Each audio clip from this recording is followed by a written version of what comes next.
Bugun sizlarga ko'rsatadigan bu tarsavaga tushgan 2 stulli, 7 ta xonali, 4 ta sanuzelli, ko'chalari asfalt bo'lgan, tayyor pat-kluch bitgan, odam yashamagan 110 mingga ko'rsatamiz. Zo'r, a? Telefon qilib bosib oladigan joy. Boshladik. Bismillah.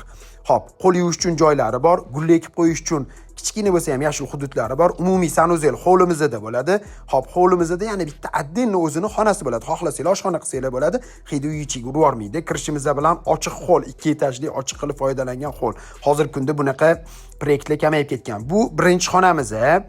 Bitta umumiy sanuzelimiz birinchi etajdagi, ikkinchi xonamizning ichida o'zini sanuzeli ham bo'ladi. Yosh kattalar uchun foydalanishga zo'r bo'lar ekan. Keyingi xonamiz yana bitta xohlasanglar yotoqxona qilsak bo'lar ekan. Bunisini 4-xonamiz mehmonxona qilib foydalansanglar bo'lar ekan. Ko'cha tarafga romlari ochilgan.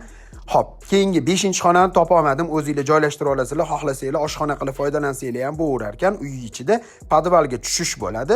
Endi 2-etajga chiqamiz. 2-etajga chiqishimiz bilan ikkita yonma-yon xonamiz bo'ladi. Bu lokatsiyamiz Toshkent tumani Toshmi postidan kirganda asl marketning yonida ekan. Bu yana bitta sanuzelimiz. Bu 4-chisi bo'ldi. Endi buni yaqinlarga tez jo'natib qo'yamiz, lekin bosib oladigan joyi.